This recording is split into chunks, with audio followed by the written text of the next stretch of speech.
Welcome, everybody, to the Firefighters Chalkboard Podcast. I'm your host, Wayne. Tonight, we are talking with Captain Dan Shultz out of Dover Fire Department in Dutchess County, New York. Mr. Dan's got 35 years in the fire service and a IFSAC Instructor 2 level. Mr. Dan, tell everybody hi.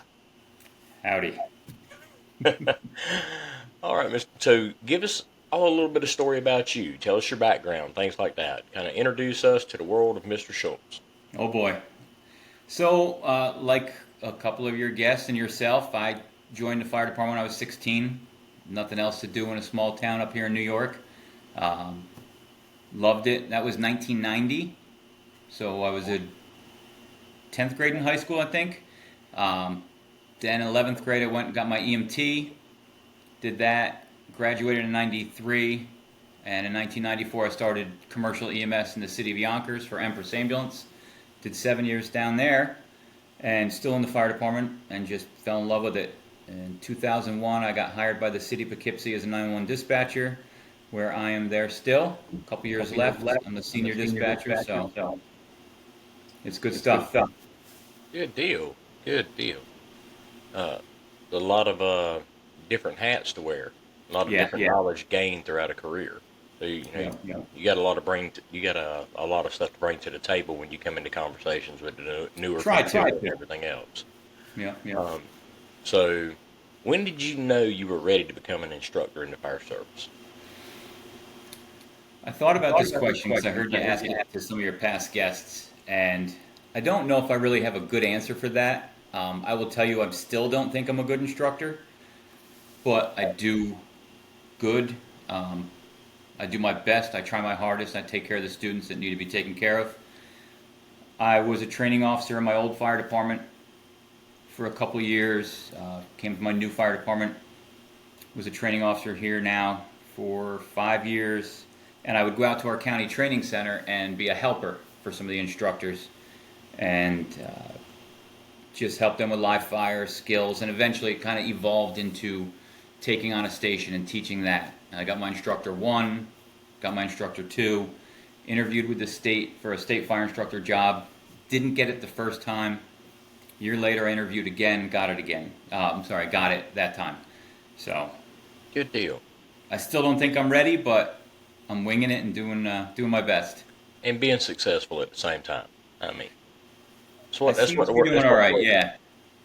that's what we're. I don't think any of us are ever thinking we're ready.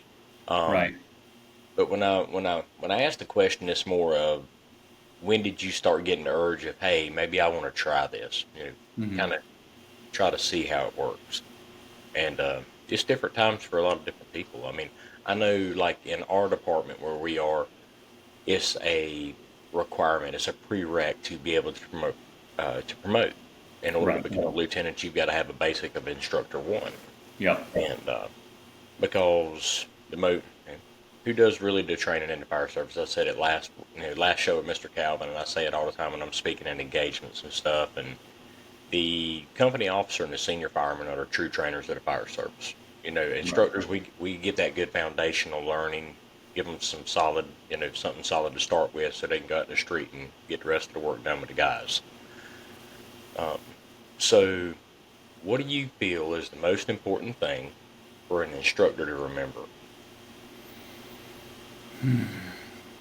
Probably that not too long ago, we were in the students' shoes. Whether it was basic fire one, when I joined, it was essentials of firemanship. It was 39 hours.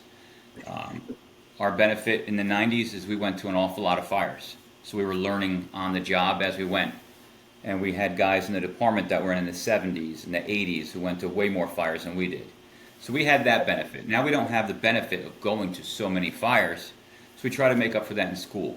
Plus, if you think about the scope of the fire service, it's expanded so much since then. We're now not a fire department, we're an all hazards department. Yep. So you really need to keep on top of everything. As an instructor, even for just the fire one, you need to be hazmat. You need to have rescue. You need to have, the stuff that's associated with that fresh in your head and be competent at it. I like that. So, it's and with that, we could also say that a lot of us are still steady being students too. I mean, because Absolutely. I'm constantly taking classes. I know you're constantly All the brushing up time. and Yep. updates and everything else. So um, I think it's really important for instructors for us to remember to remain students as well, because whenever we think we don't need to be a student anymore, we really need to reevaluate what we're doing, Right. Right. because dynamics are constantly changing. I mean, so we've got to constantly involve with it so we give that good product to our students. So talking about students, what are you looking for in a student? What makes you excited when you get that one kind of student? I like the click factor. When they're hesitant to do something, they're timid about doing something, and then they do it and they get better at it and it clicks. Hmm. And they're seeing that they can do this. There's a change in their behavior, there's a change in their swagger, if you will, that they're getting confidence. And that's one of the most important things that I think a student should have is confidence. You might not know how to do it, but we're going to show you how to do it. You're going to practice doing it. You're going to do it 15, 20 times over and over and over. And then you're going to get confident at it to the point where it's going to become second nature. Yeah, and sometimes the hardest thing to do is just to get them to step forward and do it that first time. And sometimes it takes that a little bit of extra work effort and stuff to get them through, get them started. But then whenever we show them they can successfully do it, the second, third, fourth time comes Right? easier. The next time, next thing you know, if you're doing door forcing, um, because you get that door sim and it beats their behind one time, and then they feel defeated, and you get them through it, get them successful, and next thing you know, you go to take a break and you hear somebody beating on the door, and that guy's back there doing it on its own. He's trying to get that extra rep in. Absolutely. So we both know everybody's not made for this job. Hmm. How do you think's the best way to handle it when you have a student that's not measuring up? So in my scenario, in my case, it's a little different than how you guys deal with it. At a career fire academy, they're employees. They're being paid to be there. Hmm. Primarily the state fire instructors in New York.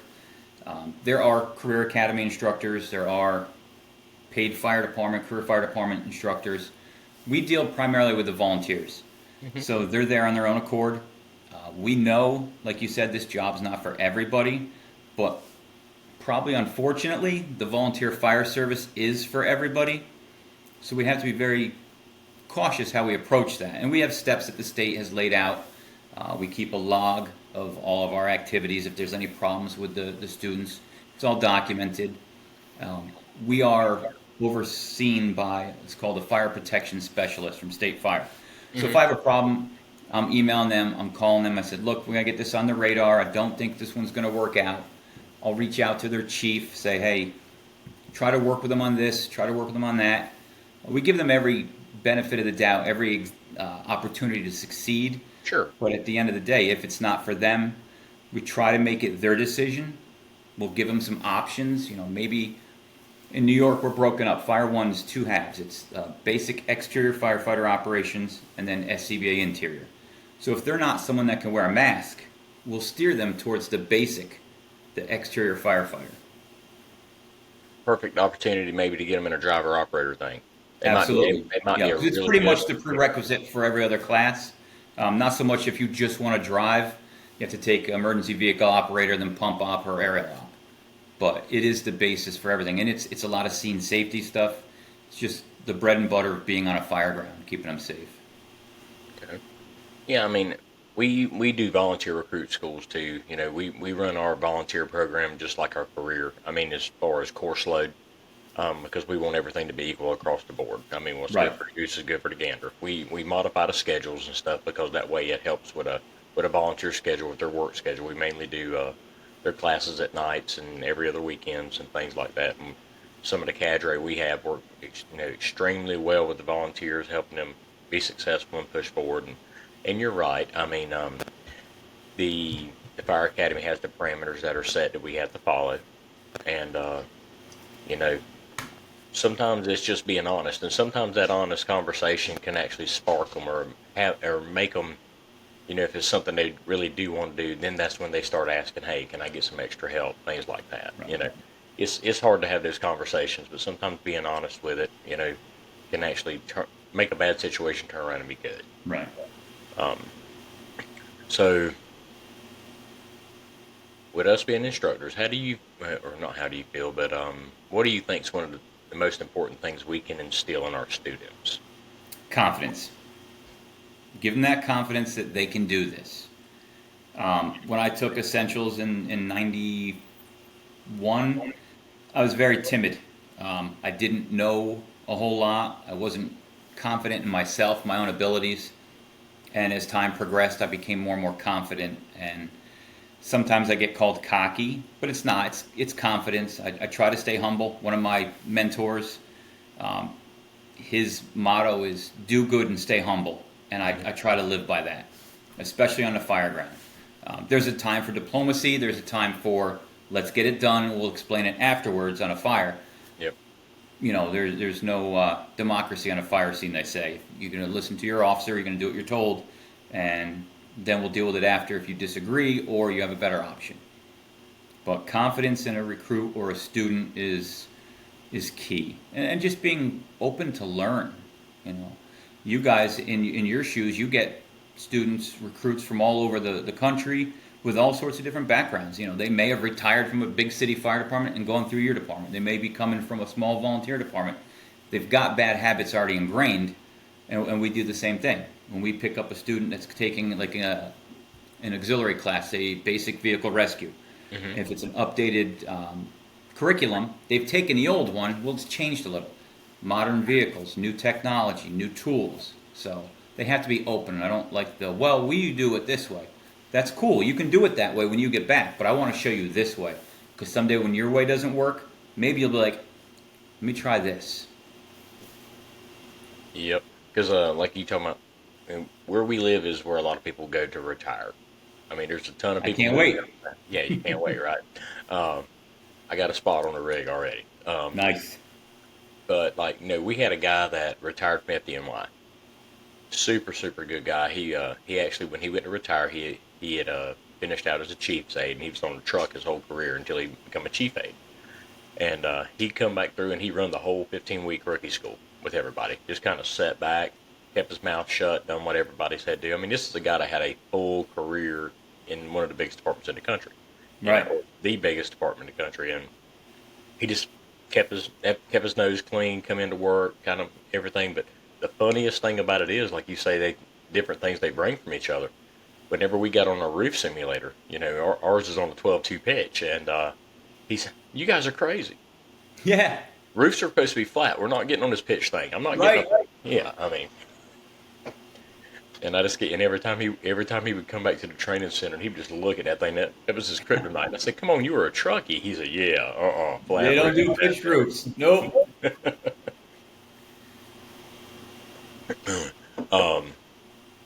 So let me ask your opinion on this when we're talking about instilling stuff, because as instructors, it's 100% known we mentor more than we teach. We spend a lot of time with these people trying to groom them, get them ready for the fire service. A lot of times we're teaching the younger people life lessons they may have not developed yet. Right. Let's talk about the mentoring aspect, because I really like digging deep in that, and I really like to see how other people bring it in to the picture, especially with our younger groups, because they weren't exposed to the fire service we were exposed to when we were coming up. Right. I mean, a lot's changed. A lot's the same, but a lot's changed. How much do you feel your job is now doing that mentor part, and and staying with them even after they finish? I mean, I got a second kid over here. His last name's Shultz. So, I mean, I don't know. I might know him. He's all right. He's all right. I don't. It's something I didn't think about taking that role on. I mean, obviously in the firehouse you do with the newer people.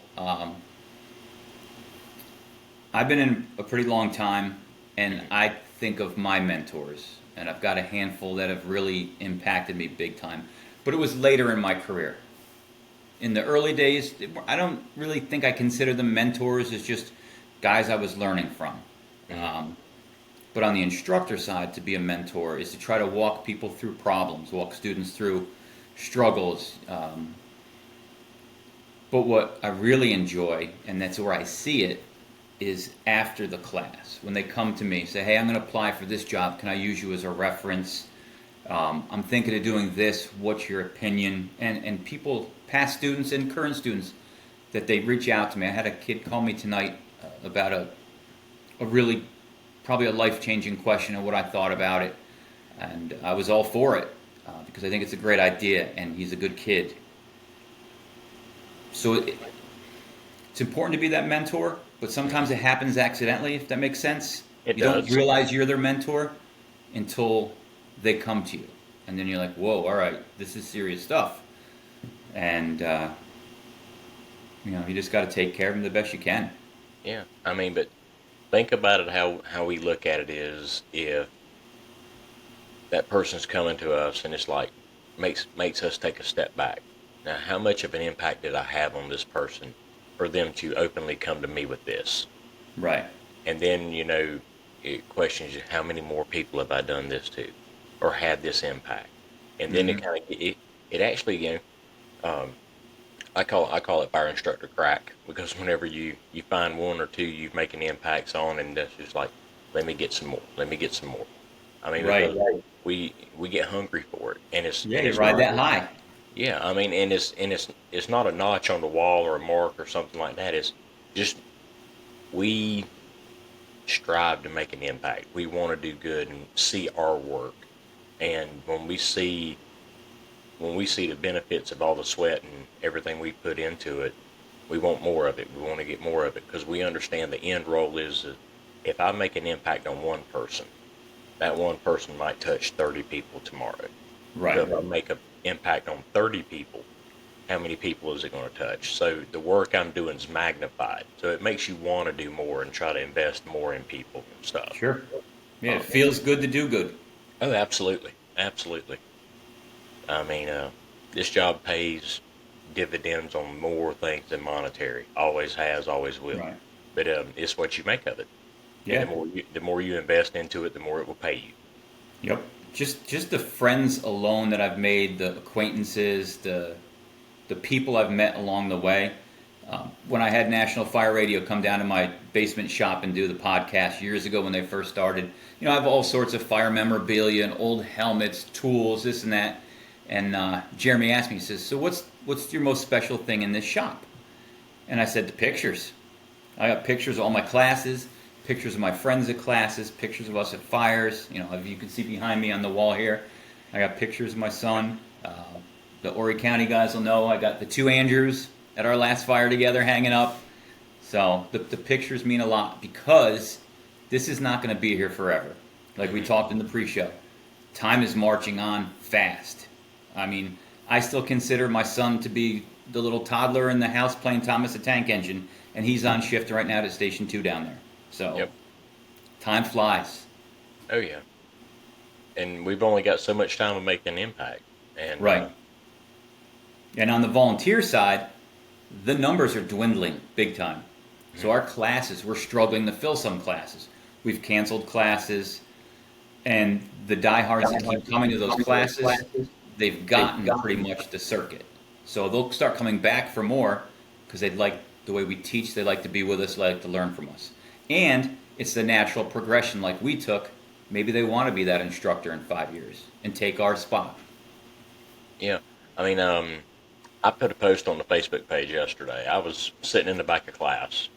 I was assisting with an instructor one class, and the guy that was teaching right then, I was just kind of sitting back and watching. And I took a picture of him up on the front, talking to all the students, and I put somewhere, no, not verbatim, but somewhere on the thing of, if you want to be a better instructor, take the time to sit down in a class you've already been in and listen to somebody else teach it. See what they've got to bring to the table, what their thought process is other than yours. You might be able to bring a lot of information from that to help you be better as an instructor. And Definitely. a lot of times I just catch myself sitting in class. I mean, I that's my full time job. I teach every day. But a Right. lot of times I'm sitting in the back of the room listening to somebody else saying, what else can I get that I might not? Are they saying something I'm not? Something else I can add to it? because Yep. our end goal is successful recruits or Right. students or however you want to put it. I also like doing that because it's positive feedback for myself. If I listen to another instructor teach and I'll think about what I would have said or what I do in this spot of the course, and I'm like, all right, I would do this. I'm doing a little, it's good to know that you're doing the right thing. The other instructors are doing what you're doing, or you're doing something different, maybe better. And like you said, you're going to pick up tips that maybe you'll use next time. So it's good for checks and balances as well. It is. It is. It really is. And sometimes if we're sitting back and it's a junior instructor, it gives us a good time to be able to take a couple notes or something for us to be able to mentor them as well. Hey, you done really Definitely. good on this. You might need to study upon this a little bit better. Try this differently in your delivery. You know, it's and I'd expect them to do the same for me. I mean, just because I've been doing it longer don't mean I've been doing it better. I mean, Correct. and that's across the board throughout the fire service. I mean, Yep. I had a I had a captain that's I consider a friend of mine say one time. A lot of people said it across the country. He's not the only one, but there's a big difference in between doing your job for 20 years and doing the job of your first day for 1900, 360 some days. Right. I mean, And so, of course, call volume comes into play too. If you're in a slow department, my department, I live in this community, so thankfully we're slow because eventually it could be one of our houses. So I don't mhm, really mind it being slow, but I don't get the experience that people in a busier department will. So it's a double-edged sword. it is, yeah. But it gives you a lot more time to develop on an instructor side. When you're at a Yes. slower place, it gives you a lot more time to develop your tactics and skills and how you want to do things. Um, you just don't have as many experiences to throw to war stories. War Right. stories are good a lot of times. I mean, but sometimes war stories are too much. Could Um, be. Yeah. we were talking the other day about it, and I was sitting there with the students, and I said, if you could have you just pick the class, what kind of teaching style would you like to have? If the instructor could just come up, because I'm trying to get feedback from them. How do I need to change to be able to give you a better delivery?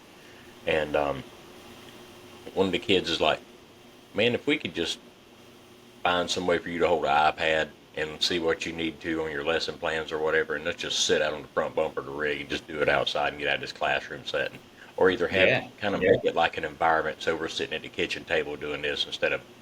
I said, well, we got to look at the books and everything else. I kind of get it. A change in vibe might be a lot different, but when you're scheduled for 4 hours worth of lecture, it's kind of hard to sit on the front bumper the Right. whole time. Yeah. But I mean, and then so the next day we come in, I tried to loosen it up a little bit more, try to break the monotony of it, and You know. And my teaching style, I'm very question oriented. We'll stop right in the lecture if someone has a question. We'll go off into the woods on it if we have to. I love class participation. oh yeah, I can't stand being the only guy standing in the front of the room just talking. And there are classes, like that it's death by PowerPoint. We have to. Um, the awareness level classes. Next week I'm teaching a NFPA 1403. It's basically like a 1403 awareness class, but it lays out 1403. It's 4 hours of classroom. It's going to be dry, but I try to make it entertaining to a certain point. But I love class participation because I like that conversation rather than me talking.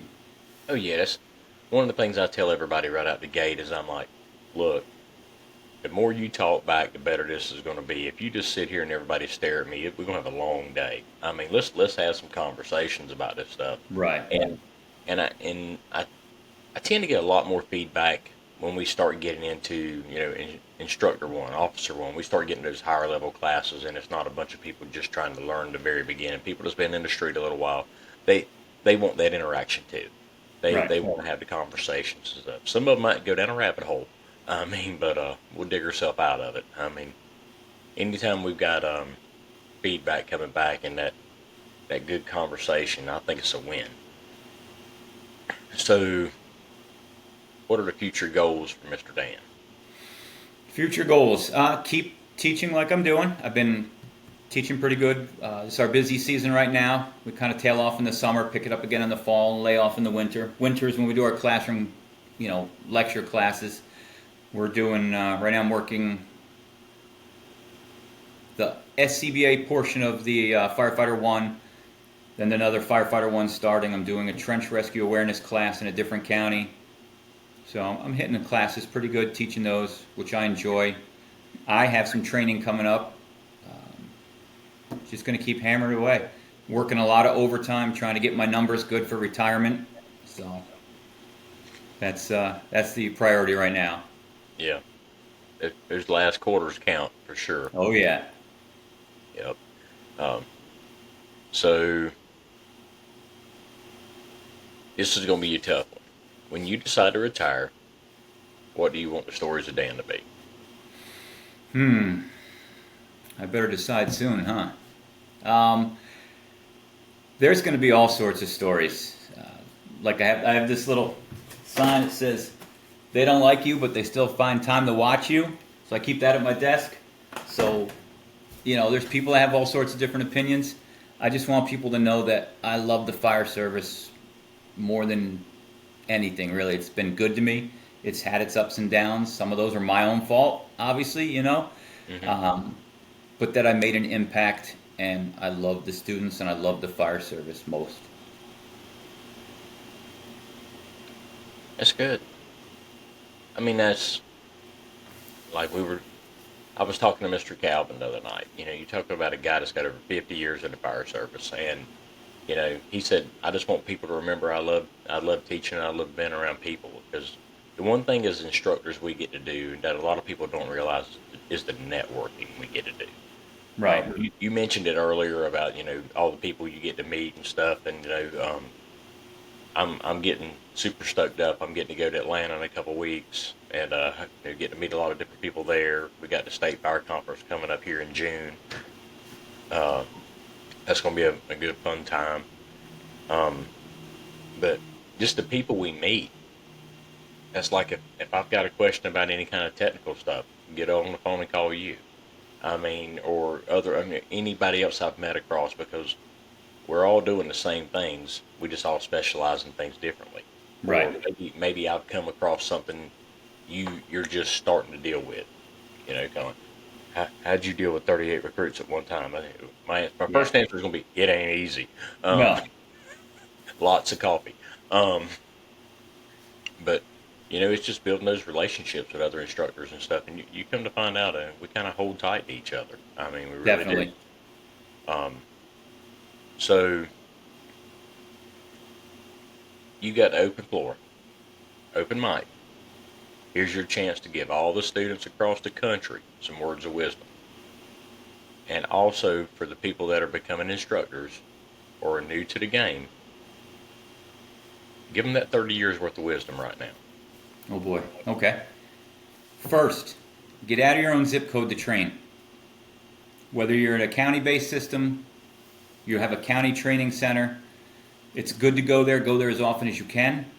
But seek training outside of there. If you have to pay for it out of pocket, go to a conference. Doesn't have to be FDIC. That could be pricey. That's on my bucket list. Hopefully I get to go some year. But I've gone from New York. I've gone down to South Carolina to the Southeast Extrication Symposium. That was awesome. I go upstate to the State Tech Rescue Conference. I travel as much as I can. Even just these seminars that they host at restaurants or bars, Tactics on Tap, that sort of stuff, with like National Fire Radio. Go to those, meet different people, learn different ways to do things, and don't be afraid to bring it back to your department. Don't put it down their throat, because it probably won't be received well. But, hey, we saw this at this seminar. Could we try it? Sure, we can try it. Is it going to be difficult to get into place? Maybe. Maybe it's going to be a home run and it's going to be accepted across your whole department.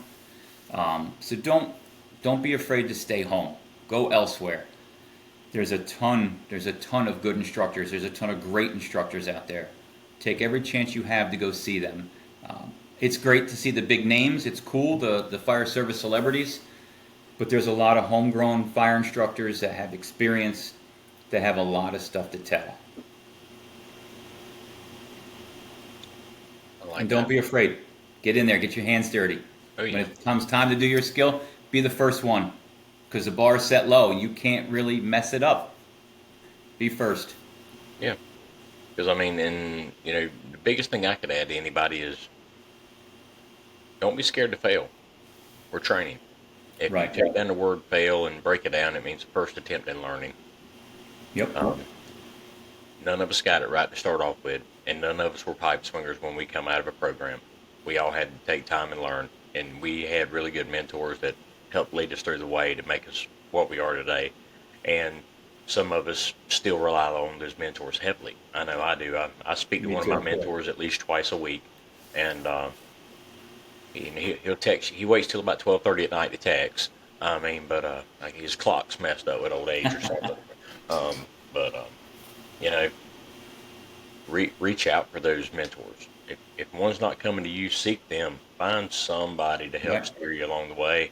And just like you said, I can't agree with anything more than get away from your area. Not saying your area is not great. I mean, we've got some phenomenal places that do really great training, but like get to a fools meeting, join your local fools chapter, get in with Definitely. those guys.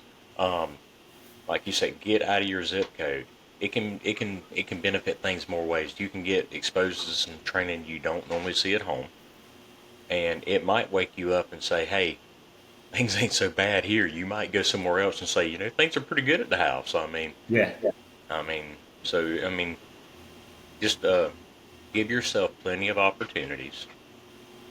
And for anybody listening that is really young into the fire service and hadn't put a ring on their finger yet, train as much as you can right now.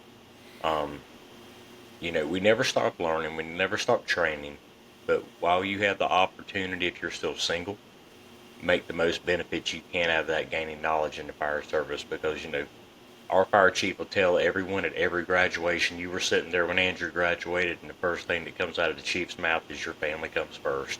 Right. And yeah, I'll do my little sermon for the night preaching on that part because everybody's seen families struggle with the job coming before the family sometimes, and I'll be honest, I was there one time too, um, because I was so headstrong on trying to make the most out of it I could, and I weren't looking the way I needed to, and I had to change. So if I can take some of my screw ups over time and make somebody else have a better outcome than what I did, so be it. Right. Um, so what about your instructors? If you were mentoring a new instructor coming, he's shadowing you. Yep. What's some advice for him? Treat the students like you would want to have been treated if you were in their shoes. Some really shut down when they get yelled at. Some need extra help. Some you just tell them to do it and they do it. All right. When we do a Fire 1 class, we can tell what students come in prepared by their home departments and who doesn't.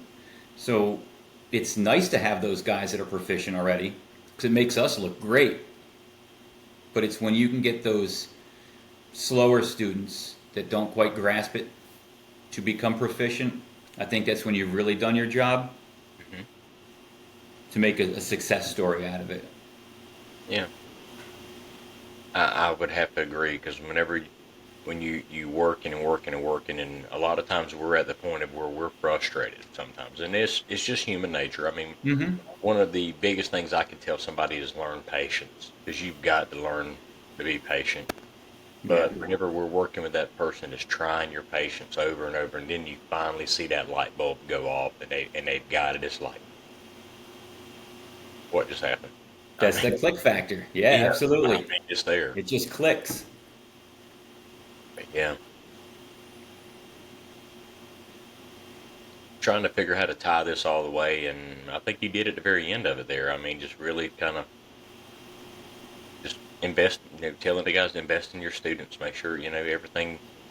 Yeah, and the biggest thing is if I could give any advice to them, I would say it's not about us anymore. Because when you stand No. in front of that podium, it's about the people you're looking at. It's not about you. Your Yep. time's not done, but it's now for your time to spread that wisdom out to somebody else and give them a Right. chance to grow. Yep. I look at it as there are replacements. Yes. So I want to leave my legacy, basically my style, my opinions, my skill set to other people, because then I know that we're in good place. Not that I'm being selfish, not that I'm being egotistical, but I've struggled and I'm getting it, and by the time I've got it, I'll be done. So I want to be able to pass that on to other people. There are replacements, and we better train them, equip them, and prepare them the best we can. Absolutely. I mean, I'm kind of like you. When I decide to sit on the porch, have a cup of coffee, and I see the truck go by, I want to be able to look at them and say, everything's okay. I done my job. They're going to be fine. Yep. Yep. That's one line when I do a graduation ceremony. Because we don't do them for every class. I'll do it if we do a full firefighter one. Hmm. The one line that I put in every speech for every class, because the speeches obviously change, is for decades this has been my fire service. It's been my life, my fire service. But now it's our fire service, and I need to leave it in good hands. And we do. I like that. I like that a lot because Thank it you. shows you having the ownership of your department, and now you're sharing it with the people that have worked to be successful and get to the point of where they are. I like that a lot. I do. Thank you. Uh, Cap, I appreciate you taking the time to talk with me tonight and be on the show and stuff. Luckily the bells didn't go off while you were there. That's Uh, right. um, I'd love to have you back on one day. We'll pick us another topic and have Yeah. a good chit chat. Hopefully, I'll run up with you. I know you said you're probably coming down for the convention, so maybe we can get I'm up hoping together. to. Yeah. Yep. And I'll take good care of you, kid. I'll Good. see what Well, you're that's one doing. thing I want to thank you and everyone that he works with, everyone at the academy. It's got to be daunting for a 20-year-old kid to leave home and move down the country basically on his own to start a career. And not only did you guys treat him like a human, were there for him, but you prepared him with skills that will keep him safe. And the guys in the firehouse, he's going to be embarrassed. I told him I wouldn't embarrass him. Um, Too but late, from the Andrew. bottom of our heart, my wife and I, we thank you all so much It was for taking care of him. it's my pleasure. I mean, um, it's a in modern day times, it's a breath of fresh air to have somebody as hungry as he is. He does really good, and I know this is on the net and it's going to hear it forever and ever. But he's a good kid. He works hard. Um, Good. I'm proud of him. I just, as an instructor and as a person and everything, I just hope that I can deliver just like I did to him to everybody else. Try to do it fair and equal across the board, and try to get that same caliber. From the stories I've heard, you're making an impact. All right, so we're gonna hang this thing up. Cap, if you can, just stay on after we get done. Everybody, thanks so much for tuning in tonight, and until next week, keep learning.